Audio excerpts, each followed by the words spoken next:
Hey guys, and welcome to my channel. In today's episode we're in beautiful Belgium and we are in the dead of winter, and yes, we are shooting a vlog at night.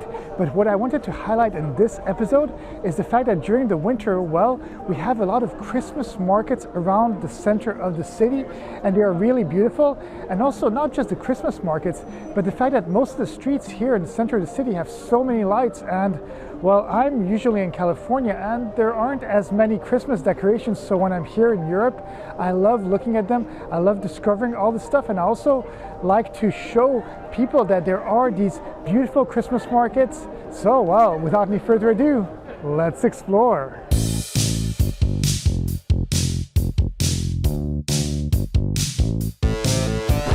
Brussels is a city that loves Christmas, and because of that, many of its streets are always filled with lights during all the end of the year celebrations. Also, because winter days are much shorter in this part of the world, having well-illuminated streets at night really gives a boost to the morale of the people living in Brussels.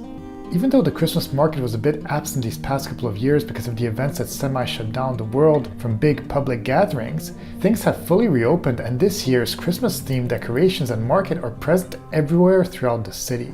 One thing that is very interesting about the Christmas market located here in the center of the city of Brussels is the fact that there isn't just one Christmas market, but there's a few different small Christmas markets that are spread out through various different points of interest in the center of the city. And the Christmas market that is located behind me is actually located on Place Debrouckere, which is a very known place here in the center of the city. And it's known because, well, there's quite a few very historical buildings that are surrounding this place, and there's also the UGC cinema, which is a pretty big cinema in the center of the city. But this place is actually really cool here because, well, yes, there is the Christmas market, but there's also a nice ice rink where people are allowed to skate and enjoy winter sports. And as you guys can see from all the different stalls at the Christmas market, well, there's a variety of things. They're selling drinks, they're selling food, there's people are just sitting down and eating, drinking, and just enjoying this beautiful time that is right here in the dead of winter. The Place Debrouckere is a large square that measures approximately 50 by 350 meters and is nearly entirely paved, making it a perfect place to host one of the Christmas markets.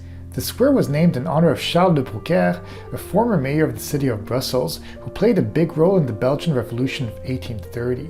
Surrounding the square are many buildings which hold historical architectural value. This is why, even though many of them are being modernized at the moment, much attention is being put on preserving the facades. Amongst the historical buildings located at De Brouckère is the Hotel Métropole, which is a 5-star luxury hotel which was built in 1872 to 1874 in an eclectic style with Neo-Renaissance and Louis XVI influences. Because in Brussels gambling is legal, the center of the city has a couple of casinos, and this square being so central, there is a big casino located right on it. Even though this particular Christmas market is a bit smaller, it's still magical simply because of all the decorations that have been put, as well as the ice rink, which is a central point of this particular market. One place that I wanted to highlight is la Galerie du Nord, which is a really cool gallery. I think that a lot of people that are living here in Brussels don't really look at these places because they are kind of common. But it is really beautiful because, well, there's a bunch of statues right here. You can tell that all the architecture of this little passage is really beautiful, and it's made with a lot of gusto and a lot of taste. And yes, as I said, there's quite a few little statues that are all handcrafted, and there's a bunch of like little different stores that are really cool. They're really old-fashioned, and for me, just living in a place like Los Angeles, well, here when I come to Europe and I see these historical places that are actually made with nice taste, and you see that there's history in them, well, they're really worth highlighting and looking at. Passage du Nord, meaning Northern Passage, is a shopping arcade built in 1881 in an eclectic style by Henri Ric. It is decorated with 32 caryatids, which are sculpted female figures serving as an architectural support, taking the place of a column or a pillar. This passage serves as a perfect shortcut to go from Place Debrouckere to Rue Neuve. Even though Rue Neuve looks modern with its numerous shops, the street was first built and put in use in 1617 and was called Rue Neuve de Notre Dame. Lined with shops and filled with pedestrians, this is the perfect place to go shopping when in the center of Brussels. Each of these Christmas markets truly have their own personality, like the Christmas market right here, which is situated at Place de la Monnaie, which is really known because they have the Théâtre de la Monnaie, which is very historical because, well, they have quite a lot of really big plays that play right here. But what is cool about this particular Christmas market is that they have a curling experience where you can pay to play some curling, which is a winter sport, which I've seen on television quite a few times, but I've never tried myself, but it's always looked pretty funny to me. And they also have a virtual reality experience booth, and obviously because it is a Christmas market, they have the regular stands that sell some food and some drinks. And yes, it's adjacent to La Rue Neuve, which is the most commercial street here in the center of Brussels. So even though it is a secondary and smaller Christmas market, everything is interconnected here in the center of the city. The Place de la Monnaie takes its name from an old coinage workshop or mint erected inside the former Hotel Métropole, which from the 14th to the 16th centuries occupied most of the current square.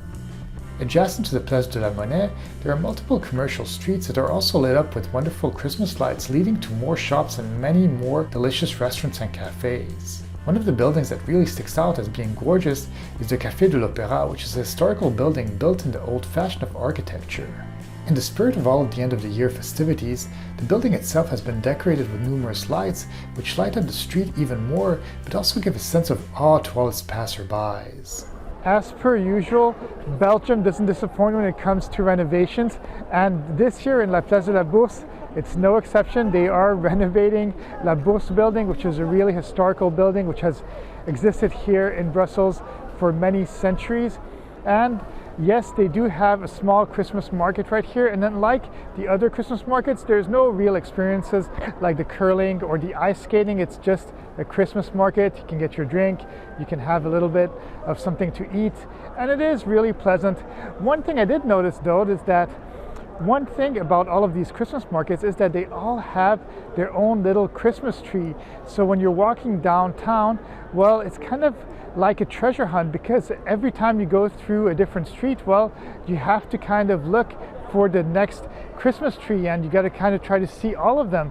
And all of these trees too, they all have their own little style, and they're all lit very well, and it is really, really pretty to look at. The Place de la Bourse, meaning Stock Exchange Square, was laid out following the covering of the River Seine, which lasted from 1867 to 1871. Belgium being a town that loves renovating, it's no surprise that the Bourse building is surrounded by scaffolding. Once again, like all the other Christmas markets, this specific market has a ton of Christmas-themed stores selling hot wine, beer, many types of foods and trinkets. Also, if the market stands are not enough for one's taste, many regular bars and restaurants are located adjacent to the square. Even though there's a bunch of small Christmas markets, there is one market that is really big in the center of the city, and it's the one located at Place Sainte-Catherine. This one is huge. It really has everything that the other smaller Christmas market has, and even more. And there's even also some games, and it feels almost like a fair. It's really cool. They have a huge Ferris wheel and a merry-go-round, and there's just a lot of decorations and lights. And well, because it is super duper big, well, it is also super crowded. But I must say, if you only have the time to go see one of the Christmas markets, well, I'd go to Place Sainte-Catherine because it's huge. It has, as I said, everything that all the other Christmas markets offer and even more. And yeah, don't miss it out if you're ever in Brussels during the Christmas time, because it's really worth it. The current Sainte-Catherine church was designed by architect Joseph Paulart and built between 1854 and 1874 on the site of a basin of the former port of Brussels, replacing an older church dating back to the 15th century. The street, having an enormous L-shaped square, has made it the perfect location for the main Christmas market. Even though the other Christmas markets already felt crowded with people, this particular one is even more busy, making walking through the market a lengthy task. Still, crowded or not, the point of going to such a place is to take one's time and explore the stands. As for entertainment, kids and adults alike can enjoy the merry-go-round, which is beautiful with its steampunk decorations, and if people are wanting to see a nice view of the city, hopping onto the Ferris wheel is one of the most pleasant things to do while exploring the market. On my quest to find all the Christmas markets in the center of Brussels, well, I stumbled upon this place called the Secret Gardens, which is an exposition, an outdoor exposition that is just here during the Christmas time, and it's really cool. It's a secret little garden that has a bunch of lights and decorations, and it's really a true piece of artwork here in the center of the city. This is what I like about Brussels, is that they do a lot of free activities during Christmas time, during the summertime, and it's really fun to see these little secret places. And this is why I do these videos, because, well, I do them for you guys, but at the same time, when I walk through the city, well, I discover some secrets myself. But with that being said, I think that this is the perfect place to end this video. I really hope that you guys enjoyed coming on this visit of all of the Christmas markets and the secret gardens and all the cool places in downtown Brussels during Christmas time. And if you did enjoy it, well, please be sure to subscribe, hit the like button, leave me a comment too. Let me know what other places in Brussels I should go visit, or what other countries, or what other things I should go do and visit and make videos about. As you guys know, I'm always willing to do more videos. It's so much fun. But with that being said, have a great day, and I'll see you guys in the next video.